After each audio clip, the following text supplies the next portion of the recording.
Bueno, vamos a iniciar ya la audiencia. En causa 1769 del año 2020, solicito a los intervinientes que se individualicen. Magistrado por la Partimos por la Fiscalía. Fiscal Regional Claudia Peribansi Choyuelos. Buenos días, magistrados. Por la Fiscalía Local de Villa Alemana comparece la fiscal adjunta María José Bowen Silva. Muy bien, voy a seguir con la Defensoría de la Niñez. Buenos días, señorías. A los demás intervinientes comparece Patricia Muñoz García, defensora de la niñez, ya individualizada en este tribunal. Muy bien, por la querellante por el padre de la menor afectada. Buenos días, su señoría, abogado Patricio Olivares Rodríguez, en representación de Ulises Cornejo, padre de la niña víctima. Muy bien, por la Intendencia Regional. Buenos días, señoría. Por la Intendencia Regional comparece Andrés Lagos Leoncini con domicilio y forma de notificación ya registrado en autos. Muy bien, la Defensoría Penal Pública. Buenos días, su señoría. Comparece la Defensoría Penal Pública en representación de doña Denis Llanos Lascano, Tania Zavala Munizaga. Buenos días, Dagoberto Pastén Pérez, defensor penal público por el imputado Hugo Bustamante. Ya, doña Pamela Canesa, disculpe. Para que se individualice también. Gracias, magistrado. Pamela Canesa, abogada coordinadora del programa Mi Abogado, en calidad de curadora ad litem del niño de iniciales DIPWL y abogada querellante en su representación. Magistrado, quiero solicitarle que reitere la prohibición de informar a los medios de comunicación que usted decretó en la audiencia del 20 de noviembre, que se mantenga esa prohibición para lo que los intervinientes y el tribunal viertan en esta causa. Eso. A ver, bueno, si las prevenciones generales se mantienen, como ya les indiqué, no va a haber una grabación directa tampoco de la audiencia, por motivo que hoy día se está haciendo no era posible técnicamente hacerlo. Por lo tanto, lo que va a hacer es que el Poder Judicial está haciendo una grabación, el departamento, los periodistas del Poder Judicial están haciendo una grabación, ¿no es cierto?, de lo que se está en este momento emitiendo, y obviamente justamente con el objeto de que lo que se reproduzca a través del canal del Poder Judicial y lo que se entrega a los medios de comunicación sea filtrado en cuanto no contenga elementos que especialmente puedan afectar la dignidad y el honor del menor que representa doña Pamela Canesa. Doña Denise Llanos, su nombre completo. Denise Alicia Llanos Lascano. Su número de cédula de identidad. 15.086.018-0. El imputado Hugo Bustamante, su nombre completo. Hugo Humberto Bustamante Pérez. Número de cédula de identidad 987211-6-9. Muy bien. Bueno, como los intervinientes saben, son varios los motivos que permiten el desarrollo de esta audiencia. Entiendo que vamos a partir con la reformalización de los imputados. Voy a dar la palabra a la Fiscalía.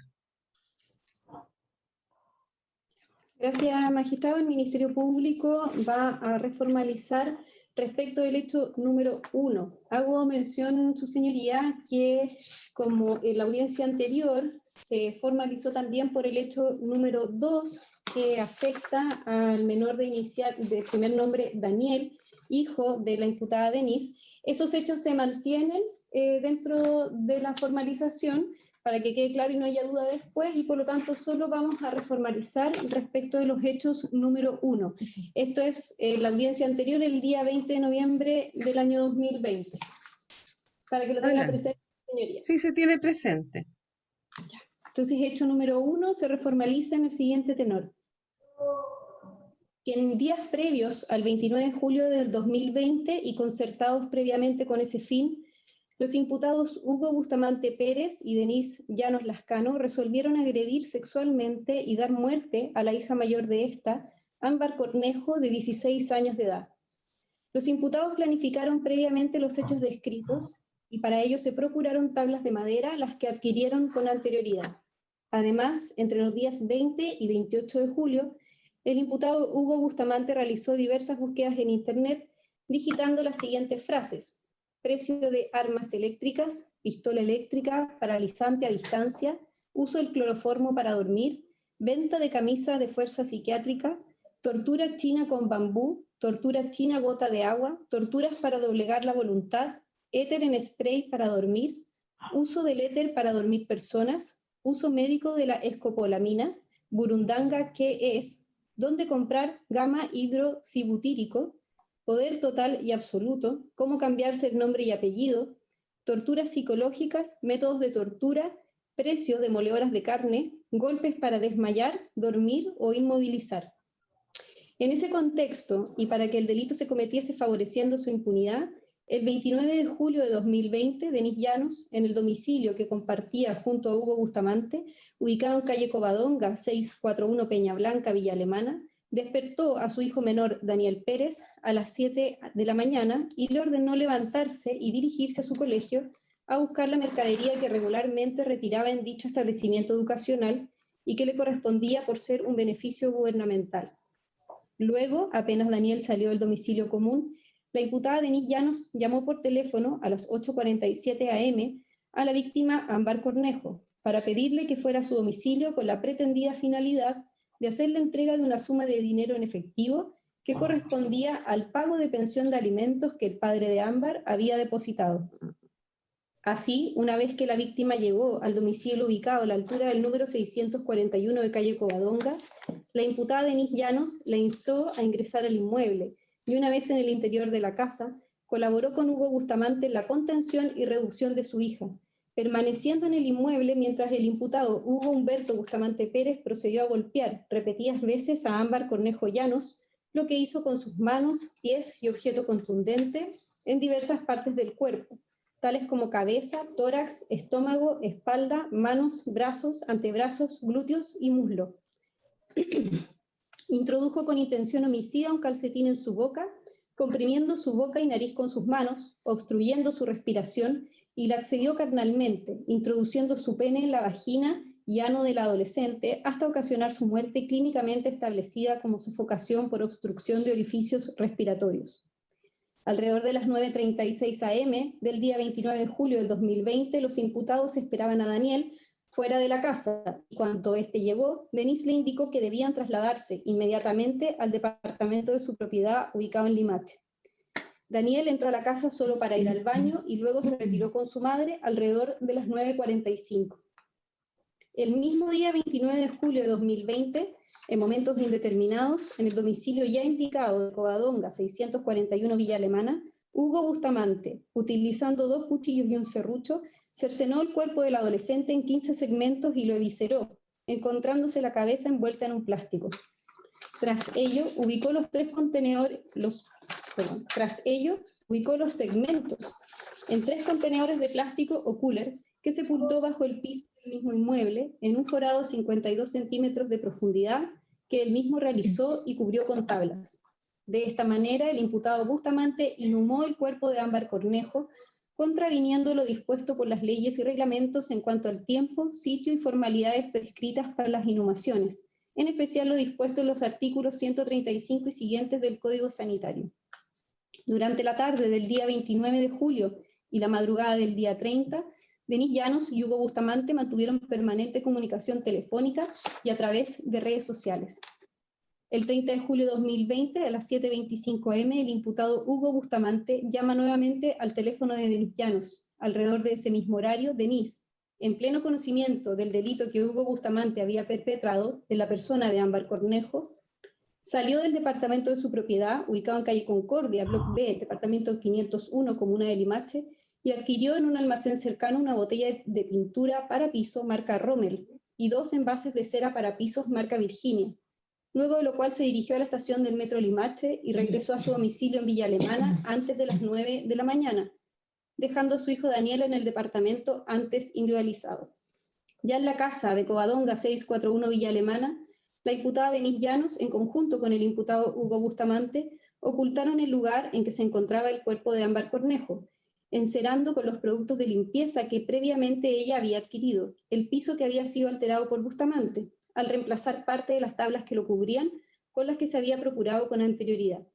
Conseguido el propósito buscado con el ocultamiento, en horas de la tarde, la imputada Denise Llanos se comunicó con su hijo Daniel, a quien le ordenó volver a la casa de Villa Alemana.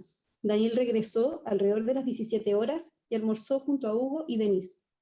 Entre los días 3 y 6 de agosto de 2020, la imputada Denise Llanos, manteniendo pleno conocimiento del delito cometido por el imputado Hugo Bustamante sobre la persona de Ámbar Cornejo, compró una serie de objetos en tiendas ubicadas en las comunas de Villa Alemana y Quilpué, tales como gorros, lentes oscuros, jockeys y elementos para acampar, destinados todos a proporcionar la fuga de Bustamante Pérez, huyendo ambos hacia el sector rural de las comunas de Limache y Olmué. Estos hechos constituyen, opinión del Ministerio Público, los siguientes delitos. Respecto de Hugo Bustamante, el delito de violación con femicidio del artículo 372 bis del Código Penal, cometido en calidad de autor, del 15 número 1 y en grado de desarrollo consumado. Y el delito de inhumación ilegal del artículo 320 del Código Penal, cometido en calidad de autor y en grado de desarrollo consumado.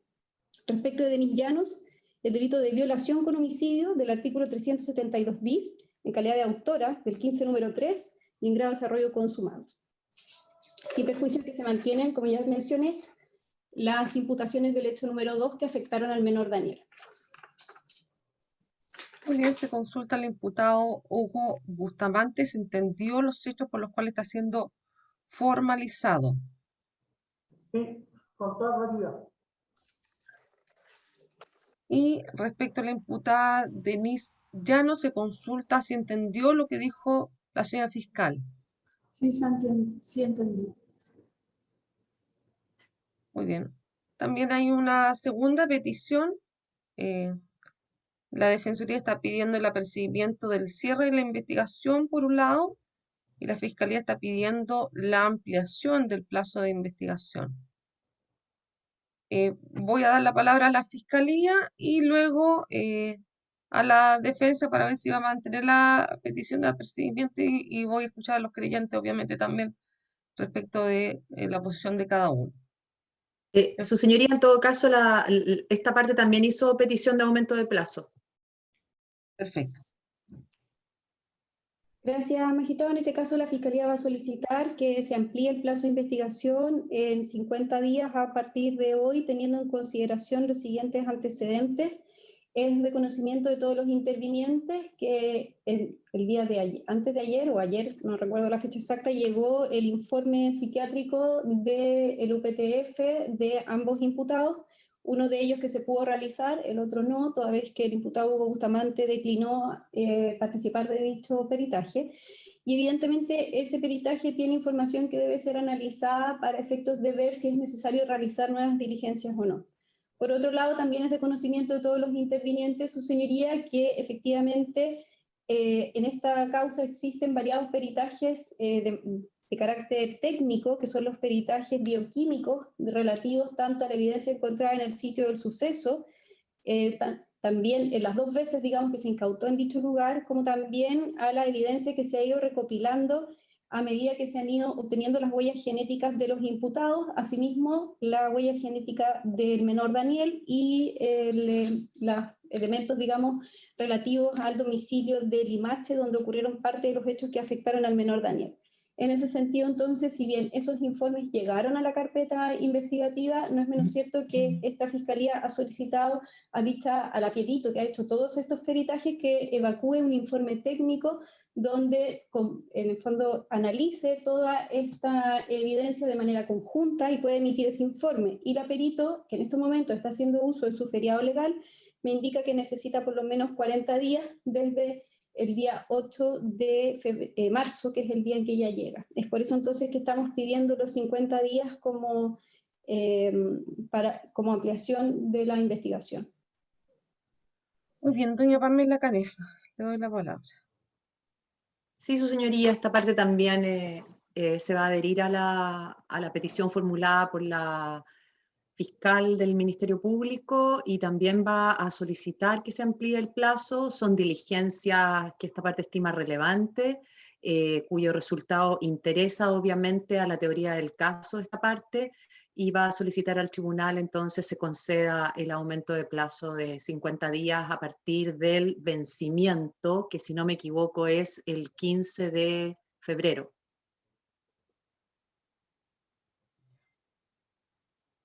Muy bien.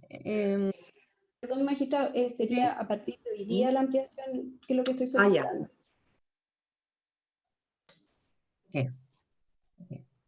A ver, quiero escuchar el pronunciamiento de la Defensoría Penal Pública para de esa manera tener clara la discusión completa y de ahí darle la palabra a los querellantes. Voy a partir por don Dagoberto Pastén, luego doña Tania Zavala. Sí, Don Dagoberto, ahí. Ahora sí lo escuchamos. Sí, sí, magistrado.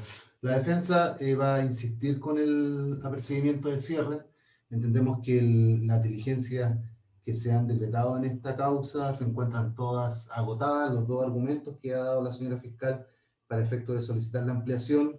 Lo cierto es que el primero de ellos, que dice relación con el informe psiquiátrico, el informe que se arribó a la causa respecto de la coimputada, tiene conclusiones bastante categóricas respecto de las conclusiones médico-legales que hace el perito señor Michelotti, y por lo tanto respecto de aquello no hay mucho más que indagar acerca de la psiquis de la imputada, ella es plenamente imputable en los hechos.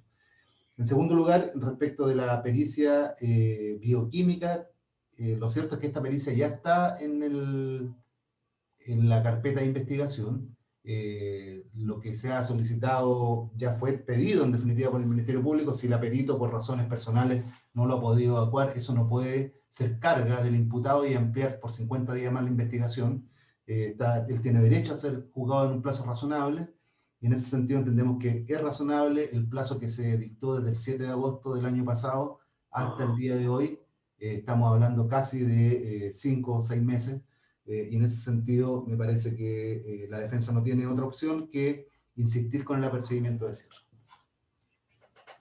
Muy bien, doña Tania Zavala.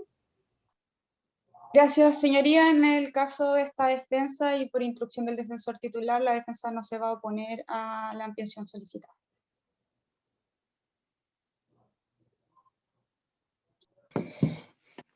A ver, don Patricio Olivares. Su señoría, en primer término, adherirme en toda y cada una de las partes de la solicitud formulada por la señora fiscal, reafirmar que la ampliación debe ser desde el día de hoy. En tercer lugar, si la defensora en sí de doña Denise se allana a la solicitud, malamente podrían prosperar los argumentos que ha expedido la defensa del señor Bustamante. Ya, obviamente las diligencias que el Ministerio Público debe realizar y tiene que ejecutar, obviamente son necesarias para las pretensiones que tengo en mi calidad de querellante y para los derechos que tiene mi representado. Junto con eso, no podemos estar por sobre otras normas, como es el feriado legal de una persona, sin perjuicio de que obviamente hay principios y de hecho que le asiste a los imputados, pero claramente esto no podría privar los derechos de ellos, ¿ya? Por tanto, solicito que se aumente el plazo de investigación y obviamente por los argumentos esgrimidos y fundamentados de forma muy buena de parte de la señora fiscal, doña María José Bowen. Doña Patricia Muñoz. Sí, señoría, como Defensoría de la Niñez solicitamos que se acceda a la petición del Ministerio Público. Nos parece que existe fundamento suficiente en palabras de la fiscal Bowen para dar cuenta de cuál es el motivo y la justificación que amerita el aumento del plazo. Acá nos encontramos en el contexto de una investigación penal, ciertamente de los delitos más graves que contempla nuestra legislación penal. El defensor penal público hace alusión al plazo razonable y me parece que este ha sido razonable considerando la gravedad y magnitud de los hechos imputados y que en ese sentido no ha habido ningún tipo de vulneración a los derechos del señor Bustamante ni tampoco de la señora Llano.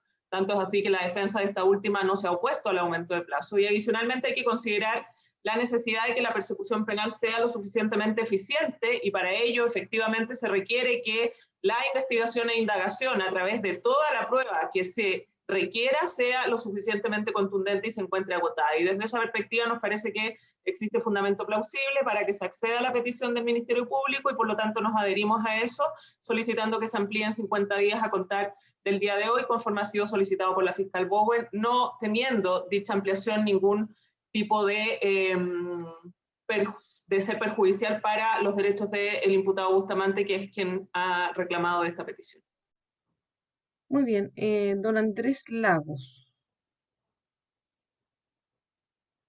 Gracias, señoría. En el mismo sentido que mis colegas que me precedieron, entendemos que la complejidad de la causa y justifica las diligencias solicitadas por la señora fiscal, y entendiendo también que la época también justifica el feriado legal que está gozando la Berito. Entendemos que el plazo es razonable en atención a la complejidad de los hechos, la pena que arriesgan los imputados, y por lo mismo solicitamos que nos adherimos a la solicitud de aumento de los términos planteados por el Ministerio Público. Muy bien. El tribunal va a resolver de inmediato, dado que creo que está bastante clara la situación. La verdad que efectivamente, si bien este magistrado tiene presente que es un elemento muy relevante el tema del plazo razonable, ¿no es cierto?, en una investigación, no es menos cierto, primeramente, que en esta causa se trata de una investigación bastante compleja, no solamente por el delito, sino porque dentro del desarrollo de la investigación el ente persecutor se ha encontrado, ¿no es cierto?, con elementos que han ido haciendo variar calificaciones jurídicas, participaciones, lo cual no es una situación muy común, de muy común ocurrencia, lo cual lleva a esta magistrada a entender, y teniendo en cuenta además el contexto de pandemia que nos encontramos, la dificultad también para la resolución de ciertos temas de carácter pericial, ¿no es cierto? Considerando además que hay aquí diligencias bastante precisas que se solicita, respecto a las cuales se solicita tiempo para su realización, y además teniendo en consideración que efectivamente el peritaje psiquiátrico, si bien da cuenta de elementos bastante claros respecto a la imputabilidad de la señora Llanos, pero además entrega otros elementos que entiendo mínimamente la Fiscalía debe investigar al menos para que de alguna manera poder plantear en forma consistente qué ocurrió el día de los hechos, que esto finalmente es lo que va a ser de conocimiento del tribunal. Y teniendo en cuenta especialmente que acá podríamos decir, la más perjudicada respecto a la ampliación es doña Denise Llanos, porque ella está en prisión preventiva y sin embargo la defensa es la que plantea también la necesidad que se agote la investigación respecto a estos elementos planteados por el Ministerio Público, lo que lleva al tribunal a dar lugar a la ampliación solicitada en un término de 50 días a contar de hoy, obviamente, que es lo que se solicitó por parte de todos los intervinientes. A ver, tengo entendido que si ustedes me pueden ratificar que lo que nos convoca además es la revisión de cautelar de prisión preventiva respecto a doña Denise Llanos. Así es, su señoría. Magistrado, antes ¿Sí? de que pasen a eso, bueno, voy a pedir la autorización para retirarme cuando se inicie ese debate, porque en realidad nosotros no... Exacto, sí, eso iba también a hacer un receso en ese momento para que... Y sí quiero hacer una observación y reponer, si se quiere, respecto de del cómputo del plazo, porque tal como indicó la querellante de la Corporación de Asistencia Judicial del programa Mi Abogado, indicó correctamente de que el plazo venció el día 15 de febrero, hoy día estamos a 26 de febrero, y por lo tanto el cómputo del plazo no puede ser desde el día de hoy, los 50 días de ampliación, toda vez que hay 11 días que no tendrían respaldo normativo. Entonces, la señora fiscal ha pedido 50 días de ampliación, se otorgó por parte del tribunal, pero lo que la defensa va a solicitar es que esos 50 días se cuenten debidamente desde que terminó el plazo original, que esto es el 15 de febrero, es decir, desde el día siguiente, 16 de febrero en adelante. Magistrado. Señoría, Sí, a ver, Magistrado. vamos a seguir, para hacer un tema de orden, voy a dar la palabra a la fiscalía y luego a los querellantes que quieran pronunciarse sobre el punto. Gracias, su señoría. La Fiscalía va a solicitar que se rechace en todas sus partes la solicitud que hace la defensa por 3 motivos. Primero, porque entendemos que no procede el recurso de reposición habiendo precedido debate previo, así es que de plano debería ser rechazado. Segundo, porque el señor defensor titular de esta causa, por don Hugo Bustamante, presentó la solicitud de apercibimiento de cierre indicando que el plazo estaba vencido con anterioridad a la fecha real del vencimiento del plazo. Esa resolución fue solicitada, fue en el fondo recurrida por esta parte y la magistrado suplente no dio lugar, indicando que a la fecha de la resolución, entonces ahora sí se encontraba vencido. Por lo tanto, entendemos que ni siquiera esta petición tendría que haberse dado lugar en la audiencia del día de hoy, que estaba originalmente convocada para la revisión de la prisión preventiva y también para la reformalización de ambos imputados, revisión de prisión preventiva por Denis Llanos. En ese sentido, entonces, nos parece que aquí hay un aprovechamiento por parte de la defensa, porque en principio no puede presentar un escrito solicitando el apercibimiento de cierre cuando el plazo todavía estaba vigente. Tendría que haberlo presentado el día 16, que es cuando el plazo dejaba de estar vigente. Con anterioridad a esa fecha, esta fiscal ya pidió la ampliación de plazo. Por lo tanto, lo que entendemos, y yo cuento los 50 días a partir del día de hoy, es porque esto siempre, y es una costumbre que se hace en todos los tribunales, siempre se ha hecho de esa manera. Se amplía desde la fecha de la audiencia. Ahora bien, si el tribunal entiende que para evitar algún vicio, entonces, accede a la petición de la defensa respecto a ampliarlo desde el día 16, que es el día donde vence, hago mención en eso, entonces vamos a solicitar que se nos amplíe en 60 días más, porque evidentemente hay un 61. perjuicio, 61 días más. Yo estoy contando los 50 días según los plazos que me dio la propia perito y el día en que ella retorna a sus labores. Y pues en consecuencia, obviamente, si se consideran los 50 días contados hace 10 días atrás, básicamente me dejan con 40 días de plazo y no voy a poder alcanzar a hacer las diligencias que he solicitado y que están pendientes. Muy bien, doña Patricia Muñoz había pedido la palabra. sí, señoría, solo para solicitar que de plano se rechace la petición del defensor. Procesalmente existen exigencias que permiten la deducción de recursos y en este caso no se cumplen los presupuestos del recurso de reposición toda vez que ha precedido debate y sobre la base del debate su señoría ha resuelto.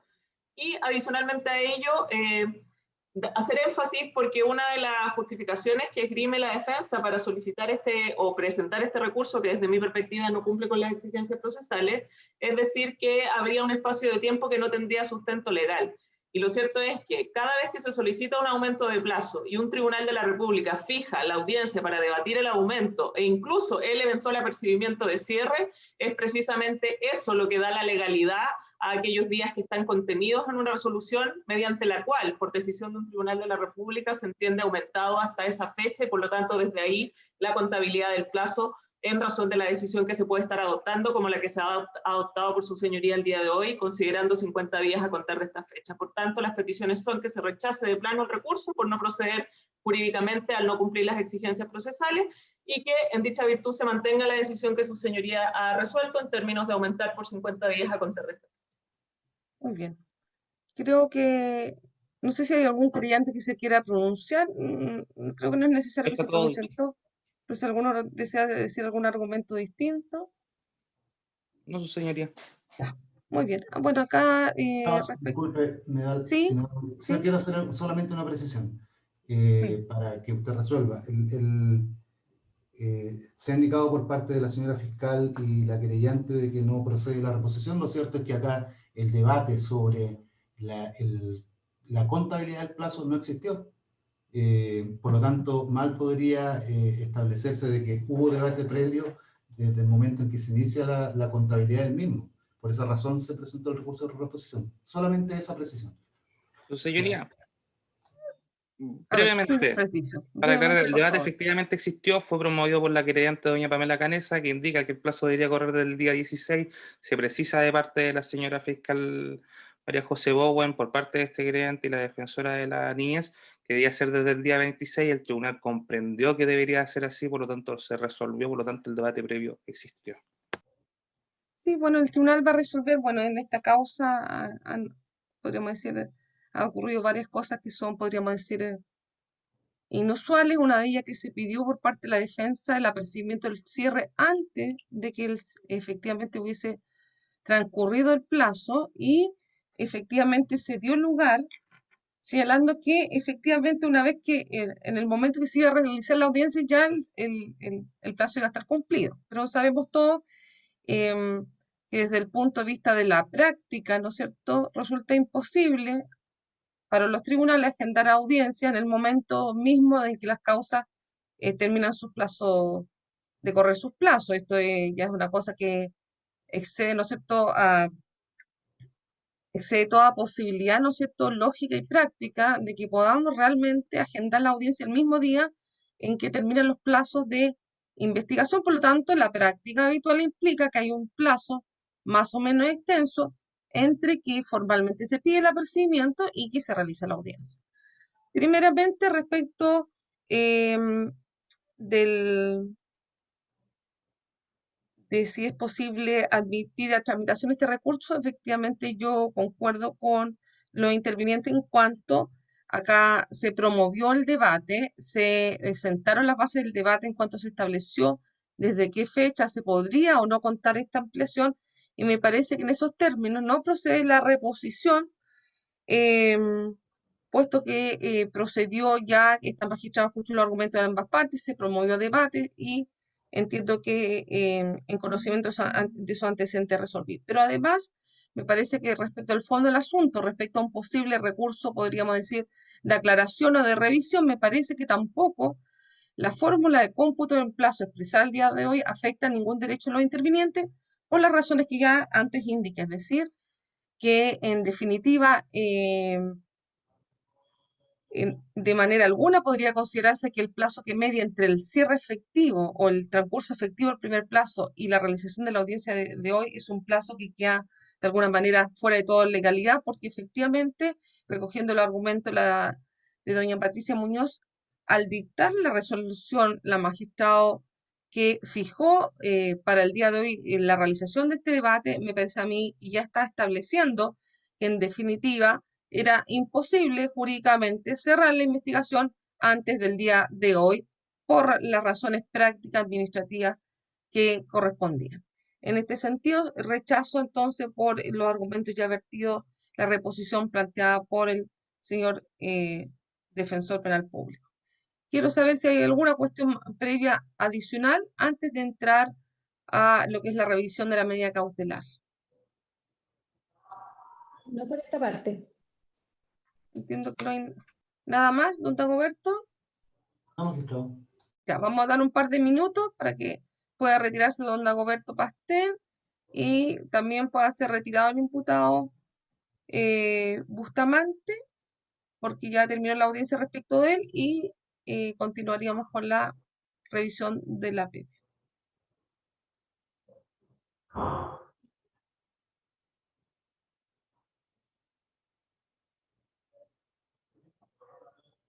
Está esperando ahí. Van a ver si tienen la cautelar ahí. Retira el detención, no, claro.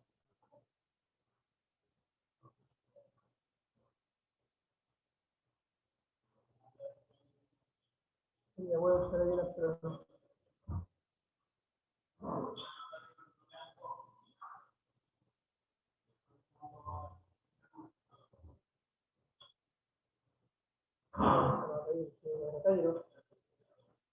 pero soy yo, uno de ellos.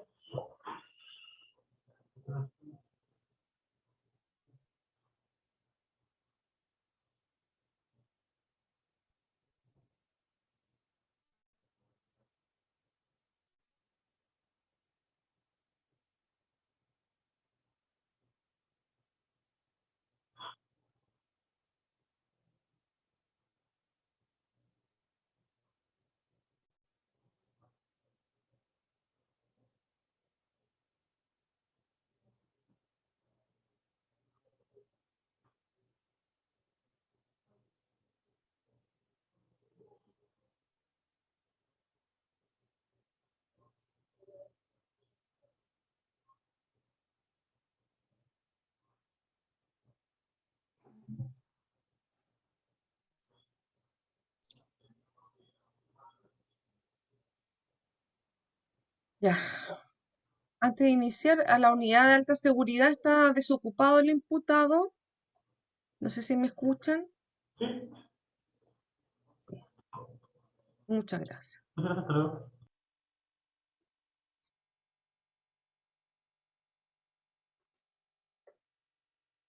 ¿Estamos todos?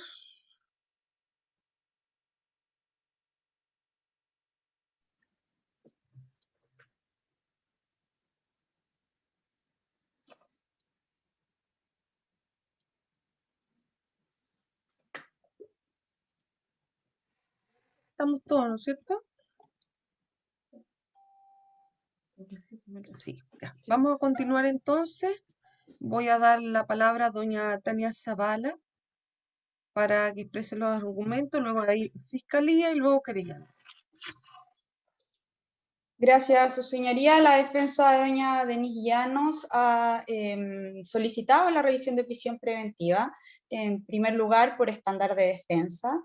En ese contexto, señoría, si bien es cierto, no vamos a hacer cuestionamientos mayormente a los elementos presupuestos materiales de la letra B del artículo 140, sin perjuicio que a juicio de esta defensa única y exclusivamente existirían elementos indiciarios respecto a la participación de nuestra representada, pero el debate principal acá se va a encontrar centrado en la necesidad de cautela, es decir, en el elemento de la letra C del artículo 140.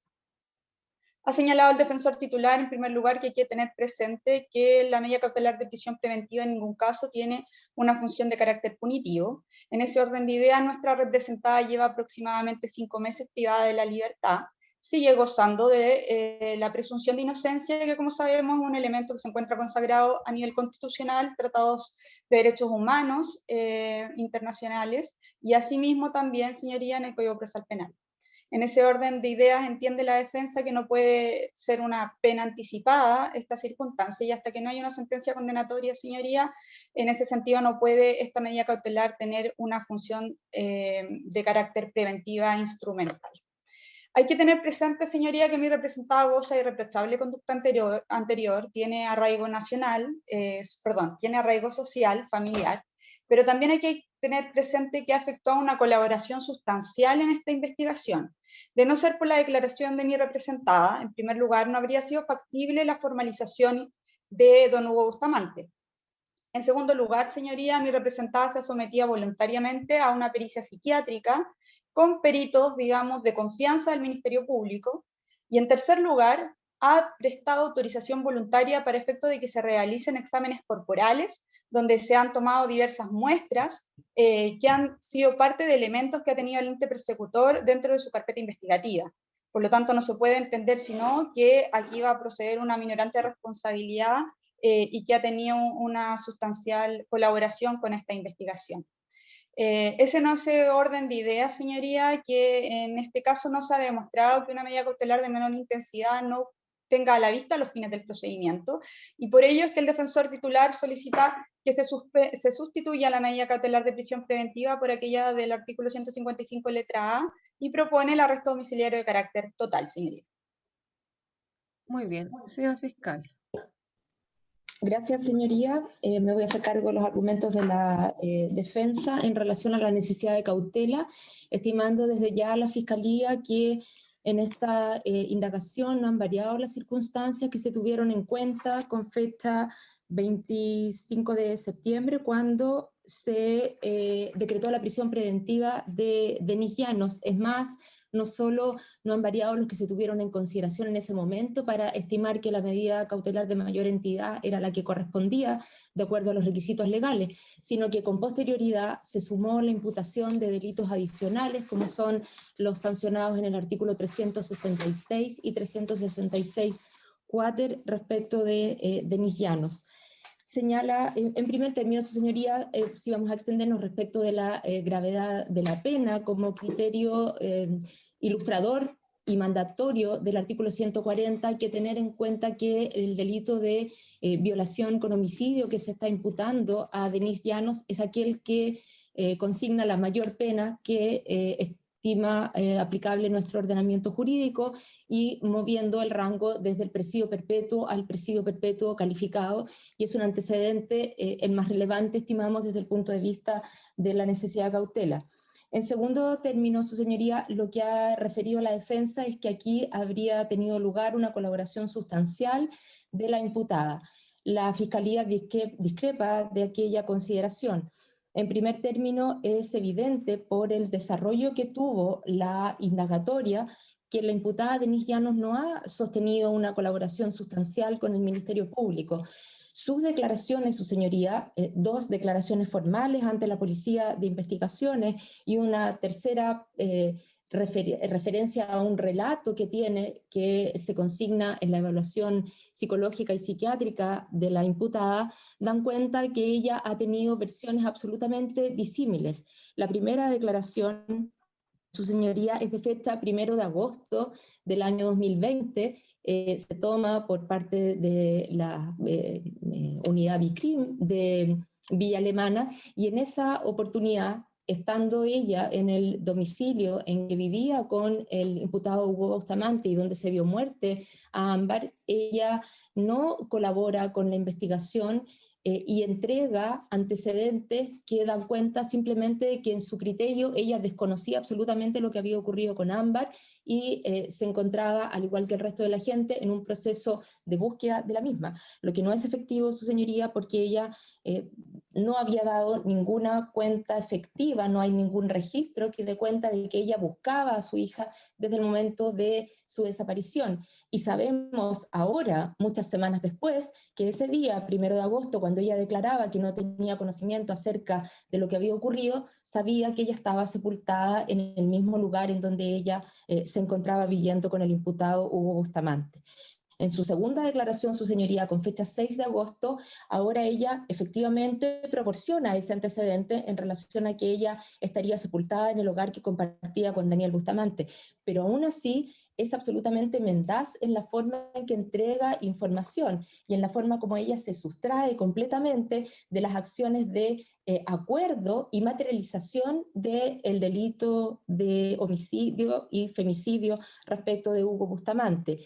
Ella señala que se entera de esta situación cuando ella vuelve de haber dormido en Limache la noche en que tiene lugar, la noche de la misma jornada en que se da muerte a Ámbar. Ella se traslada a Limache y ella señala al día siguiente, el 30 de julio, cuando regreso al domicilio, en conversación con Hugo Bustamante, él le contaría lo que habría hecho, que consistió en dar muerte, en violar, en dar muerte y en sepultar en el hogar a Ámbar. Lo cierto, su señoría, como se ha logrado establecer con prueba técnica, es que ella mantuvo permanente contacto con Hugo Bustamante desde la jornada anterior, que se intercambiaron mensajes telefónicos que daban cuenta de que ella le decía que estaba tranquila, que se iban a ver al día siguiente, y él en esas conversaciones telefónicas, lo más probable, no tenemos el contenido de esas conversaciones, salvo los dichos por estos mensajes de WhatsApp, pero en definitiva le fue informando de lo que ocurría.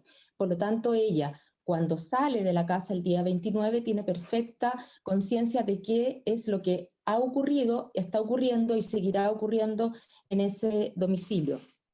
Ella, por cierto, en esa segunda declaración, como he dicho, no se puede estimar que haya una colaboración sustancial, por cuanto, en definitiva, su señoría, esto quizá resulte un poco fuerte decirlo, pero tarde o temprano íbamos a llegar a ese domicilio en torno a establecer que allí se había dado muerte a Ámbar, había antecedentes que estaban conduciendo en ese mismo sentido.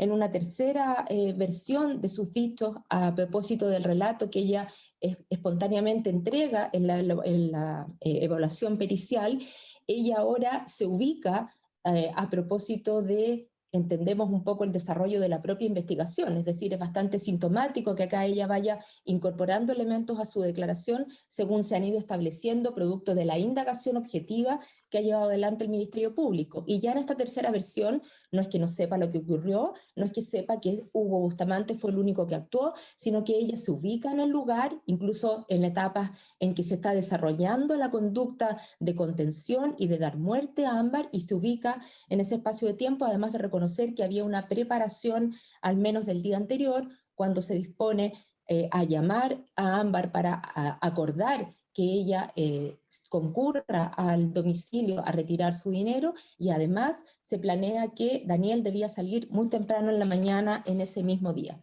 Esos hechos solo los viene a reconocer en este tercer relato espontáneo. Ha señalado también la defensa, quisiera eso corregirlo, su señoría, que se trata de peritos de la confianza del Ministerio Público quienes han efectuado la evaluación. Lo cierto es que son peritos de la unidad forense psiquiátrica del Hospital Salvador, que funcionan efectivamente tanto en el Hospital Salvador como en dependencias del Centro de Cumplimiento Penitenciario de Valparaíso. Hay un psicólogo, un psiquiatra que ha realizado el examen pericial psiquiátrico, don Luis Michelotti Carreño, y desde el punto de vista de la psicóloga, ella es Leticia Valenzuela, psicóloga que ha participado que ha suscrito el informe psicológico, ambos peritos, por cierto, independientes, pertenecientes al Servicio de Salud. Por otro lado, su señoría ha señalado que ha prestado colaboración desde el punto de vista de exámenes corporales. Lo cierto es que el examen de ADN que se practica respecto de ella para determinar, ¿no es cierto?, su huella genética y su eventual contrastación con evidencia en el lugar de los hechos, se obtiene en virtud de autorización judicial que se extendía por su señoría con fecha 24 de septiembre de 2020 a propósito de la detención y formalización de Denis Llanos. Entonces entendemos, su señoría, que desde ese punto de vista tampoco hay una colaboración sustancial. Esa autorización la otorgó vuestra señoría para realizar análisis que en definitiva son, por cierto, relevantes porque hay prueba científica de ADN que da cuenta de la presencia de Denis Llanos, no solo la presencia temporal que establecemos por otros medios de prueba, sino de evidencia biológica que da cuenta de sus rastros, de sus señas en el lugar de los hechos. Su señoría, el conjunto de la imputación que se está haciendo a Denis Llanos, como he dicho, se encuentra debidamente justificada. No me voy a hacer cargo de las letras A y B porque entiendo no han sido parte de la alegación de la defensa, pero desde el punto de vista de la necesidad de cautela y para ir cerrando, entendemos que, por cierto, el principio de inocencia es uno que debe resguardar la integridad del desarrollo de la actividad investigativa que dirige el Ministerio Público. Sin embargo, es efectivo que también la aplicación o la plena vigencia de ese principio de inocencia, su señoría, que no implica aquello una falta o un irrespeto a la vigencia del mismo respecto de los imputados, va cediendo en la medida de que existen contundentes antecedentes que han sido puestos a disposición de vuestra señoría para disponer la aplicación de una medida cautelar, toda vez que hay la contundencia de estos antecedentes permiten presumir con fuerza la participación de Denis Llanos en los hechos que se le imputan. No se trata de una condena ni una imputación anticipada, sino que se trata de medidas que permiten resguardar el desarrollo de la investigación, considerando que existe una pena probable, que en el evento de condena no hay ninguna posibilidad de que esta pena se cumpla, sino efectivamente, y que la gravedad del ilícito justifica la imposición de esta medida cautelar de mayor entidad, sumado a que hay múltiples ilícitos que se han imputado respecto de Denis Llanos, y que adicionalmente existe también un peligro de fuga considerando la penalidad asociada a los ilícitos. Por ello, su señoría, solicito que se mantenga la medida cautelar de prisión preventiva que afecta a doña Denis Llanos. Muy bien, le voy a dar la palabra a doña Pamela Canesa. Gracias, su señoría. Esta parte también va a solicitar la mantención de la medida cautelar que pesa sobre la imputada Llanos, entendiendo, su señoría, que la presunción de inocencia a la cual hace alusión la defensa de la imputada debe ponderarse con otros principios. La presunción de inocencia no puede ser un principio absoluto del ordenamiento jurídico o que agote el sistema procesal penal. En este sentido, nosotros entendemos que también debe ponderarse con el debido proceso para niños, niñas y adolescentes, la debida protección y cautela en el ejercicio de sus derechos y la restitución de los derechos de niños, niñas y adolescentes. cuestión que está en tratados internacionales, especialmente en la Convención de Derechos del Niño y en las observaciones que ha hecho el Comité a los principales lineamientos y principios de la Convención.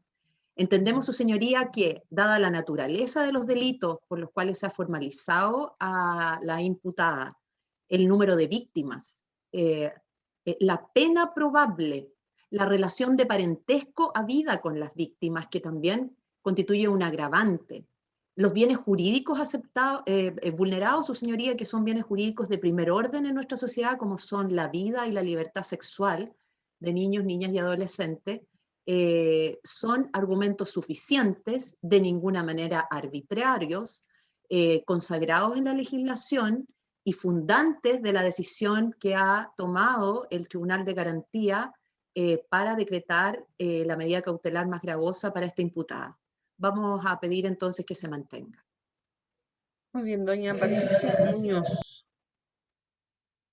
Sí, muchas gracias, su señoría. Creo que una manifestación de la debilidad de la petición de la defensa es cuando se parte pidiendo una revisión de PP diciendo que es por estándar de defensa. El estándar de defensa no puede soslayar las exigencias procesales que impone nuestra legislación en términos de poder derribar efectivamente la exigencia que se impone por las letras A, B y C de nuestro Código Procesal Penal en el artículo 140. Como ha quedado de manifiesto, no niega la defensa de la imputada la existencia de las letras A y B, aunque procure relativizarlas. En el fondo tampoco eso significa que haya sido desde su perspectiva algo que se pudiera cuestionar. Y en lo que dice relación con la letra C, creo que se han esgrimido argumentos suficientes, solo me interesa profundizar en algunos. La presunción de inocencia es algo que se encuentra asegurada para la imputada Llanos desde que ha sido apersonada a este procedimiento.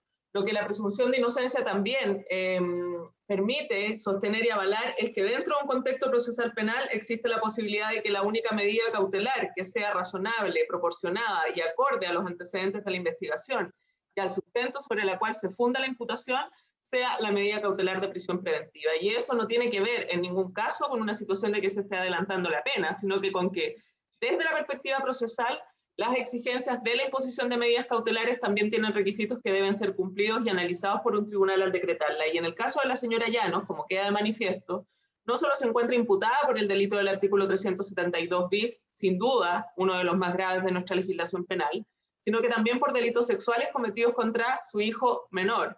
Y desde ese punto de vista queda de manifiesto acá que la necesidad de cautela en términos de las exigencias que impone la letra C se encuentra más que suficientemente acreditada, su señoría, con los antecedentes que han sido conocidos latamente por este tribunal, para sostener que no existe otra medida cautelar que sea proporcionada y acorde a los hechos materia de la imputación penal y de esta investigación que aquellos que se sostienen en la medida cautelar que pesa hoy día sobre la imputada Llanos. Finalmente, en lo que dice relación con la colaboración sustancial, evidentemente los conceptos de colaboración y de sustancialidad son distintos de esta querellante respecto de los que tiene la defensa, porque lo que hizo durante todo el tiempo inicial la imputada fue precisamente confundir, dilatar e impedir que se privara de libertad en el contexto de los hechos y que se obtuviera el hallazgo del cuerpo de la víctima que desafortunadamente falleció en el contexto de esta investigación, y como también del ocultamiento de hechos asociados precisamente a la imputación que dice relación con los otros delitos. Por lo tanto, desde ese punto de vista, considerando que no existe modificación alguna de los presupuestos legales que tuvo a la vista este tribunal para decretar la medida cautelar de prisión preventiva de la señora Llanos, muy por el contrario, afianzándose a la luz de los últimos elementos investigativos incluidos en la investigación, precisamente lo que dice relación con su participación y consecuentemente con ello, con la necesidad de cautela, solicitamos que se mantenga la medida cautelar de prisión preventiva. Muy bien, don Patricio Olivares. Su señoría, de forma bastante breve, la defensa de la imputada acá presente habla de que ha existido una colaboración sustancial, que ha existido una voluntariedad, que ha existido un ánimo de querer cooperar. Su señoría, manifestación de eso. Doña Denise Llanos tuvo incluso la capacidad de embaucar al Ministerio Público con sus mentiras y con sus engaños. Manifestación de esto fue la cantidad de diligencias investigativas que ella entorpeció con su actuar delictivo, premeditado y confabulado con el imputado. Si bien es cierto, la medida de prisión preventiva, es de carácter excepcional. De hecho, siempre se alega eso, que es excepcional, que se tienen que cumplir con los requisitos, que se tiene que cumplir con cada uno de los requisitos que establece el legislador. Pero lamentablemente, su señoría, estamos en una situación excepcional, donde una madre participa en el acometimiento, en la muerte de su hija. Participa en otorgar las herramientas al autor de los hechos para promover su impunidad. Nos encontramos frente a una persona que abusa sexualmente respecto de su hijo menor. O sea, claramente, su señoría, aquí estamos en antecedentes necesarios que tenemos que velar por la necesidad de cautela. ¿Por qué? Tenemos un niño desvalido que esta persona ya abusó de él. Tuvimos una investigación que en un comienzo fue truncada por esta persona, desviando el actuar de la justicia, negando la existencia de los hechos. Por lo tanto, la necesidad de cautela, su señoría, cabe de cajón. Es súper necesaria. Y en cuanto a la voluntariedad, en ningún momento de los actos del procedimiento nosotros vimos a la imputada queriendo colaborar sustancialmente con el esclarecimiento de los hechos. Es más, la señora defensora dice, el señor Bustamante no hubiese sido detenido si no es por la declaración de ella, pero declaración de ella que tenía por objeto favorecer su impunidad. O sea, no era una cooperación eficaz, no estaba aportándonos el esclarecimiento eficaz de los hechos, sino que nos estaba contando una verdad vedada, una mentira, soslayada versus un criterio de verdad que ella tenía. Por lo tanto, su señoría, en base a esos antecedentes, lamentablemente los argumentos expuestos por la señora defensora aquí presente no se cumplen a cabalidad, su señoría, no se cumplen ni siquiera en ninguno de sus aspectos a criterio de este querellante, puesto que la necesidad de cautela existe. Estamos en presencia del delito de parricidio, uno de los más graves de nuestro ordenamiento jurídico. La señora fiscal regional lo indica. La pena que le espera a la señora Denise Llanos es básicamente de por vida tras las rejas. O sea, aquí no estamos con delitos de baquelita, no, estamos con cuestiones súper serias y yo creo que ni siquiera la propia imputada logra dimensionarlo.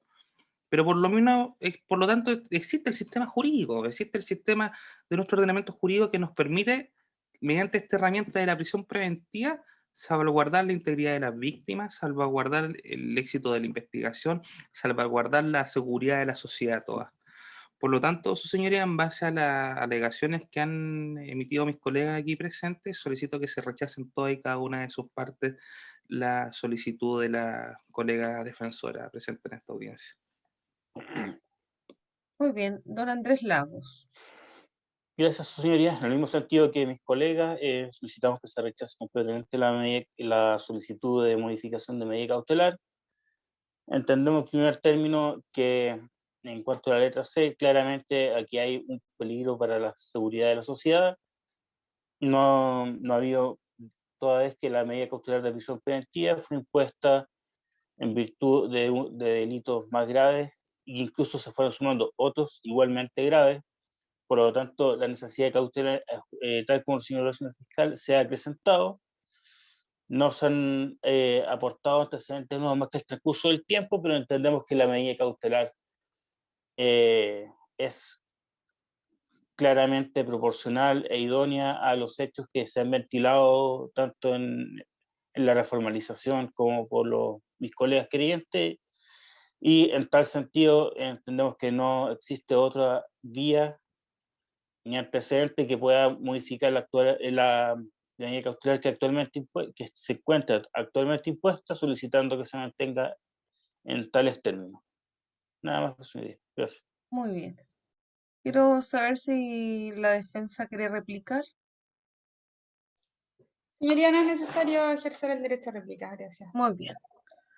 Muy bien, voy a resolver de inmediato. Creo que están bastante claros los argumentos de las partes. Se le agradece a cada uno haber sido bastante preciso y conciso. Respecto a la revisión de la medida cautelar de prisión preventiva que afecta a la imputada Denise Llanos Lascano, el tribunal resuelve teniendo en consideración varios elementos. Efectivamente, la defensa en ejercicio de sus derechos, ¿no es cierto?, solicita esta revisión de medida cautelar señalando los argumentos que ya se indicaron el día de hoy.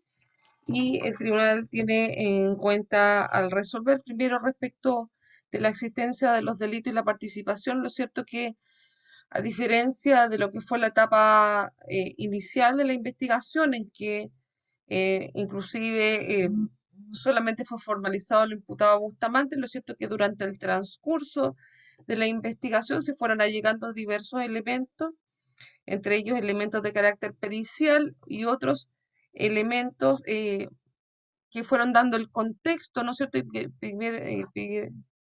Y permitieron al Ministerio Público ir, en definitiva, estableciendo la forma en que ocurrieron los hechos, los lugares en que las personas se encontraban al momento de los hechos. Y no parece necesario referirse mayormente a ese punto, porque efectivamente eso se trató en la audiencia en que se dictó la prisión preventiva y además, como lo han señalado los intervinientes, durante el devenir del proceso judicial, además se produce una segunda formalización por un delito también de bastante gravedad en perjuicio de un menor de edad.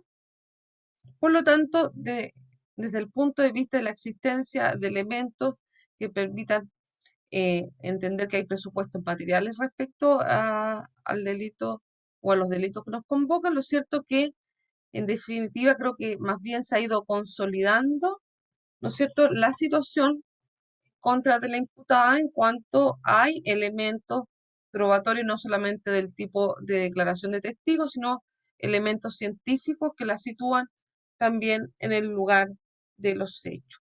Efectivamente, todos los imputados tienen, ¿no es cierto?, el derecho a ser defendidos y el derecho a que se presuma su inocencia durante el proceso, pero efectivamente los que encontramos acá que hay el desarrollo de un proceso racional y justo en el cual el órgano persecutor va llegando antecedentes que permiten no prejuzgar a la imputada, pero sí a llegar a antecedentes suficientes que permiten dar por justificada la existencia del delito y establecer elementos de participación. Por lo tanto, lo que tiene que hacer el juez en cada caso es revisar si la prisión preventiva resulta ser estrictamente indispensable en relación con que el Estado en su conjunto y las víctimas tienen el derecho a cautelar sus intereses en el proceso penal. Y en este sentido, concuerdo con los querellantes del Ministerio Público en cuanto acá, por un lado, claramente tenemos elementos respecto a la gravedad de los delitos cometidos, que es un elemento muy relevante a la hora de resolver, porque estos delitos cometidos, ¿no es cierto?, en un desarrollo más bien lógico, nos lleva a concluir que si va a ser condenada, lo más probable es que va a ser una pena de carácter efectivo o no sujeta a pena sustitutiva, y además porque aquí hay elementos que permiten estimar también que es necesario resguardar la vida de un adolescente, ¿no es cierto? Se trata de delitos además cometidos en contra de personas vinculadas por razón de parentesco, lo cual agrega un elemento también de gravedad cometido contra menores de edad, que me parece que es otro elemento que es relevante en razón a los bienes jurídicos vulnerados, ¿no es cierto? Y la fragilidad de las personas que se vieron o fueron objeto de este ataque, lo cual lleva al tribunal a entender que la conducta desplegada por la imputada resulta por sí peligrosa para la seguridad de la sociedad. Eso incluso viene, entiendo yo, ratificado al tenor del informe pericial evacuado por el Hospital Salvador, que creo que no es necesario detallar, eh, pero sí creo que ese peritaje también da elementos que permitan al tribunal establecer que la conducta de la imputada resulta ser peligrosa. Respecto a si existen circunstancias atenuantes, creo que eso lo va a tener que resolver el tribunal de fondo. Es una situación que efectivamente es controvertida, pero creo que en todo caso no nos permite estar en un rango de pena tal que permita avisorar que la imputada va a ser objeto de pena sustitutiva. Todos estos elementos, especialmente, como señalé, la gravedad de la pena asignada a los delitos, las circunstancias específicas y graves de comisión, ¿no es cierto? El hecho que se haya atacado además a adolescentes en estos dos casos, de estos dos hechos, lleva al tribunal a mantener la medida cautelar de prisión preventiva en contra de la imputada Denise Llanos Lascano.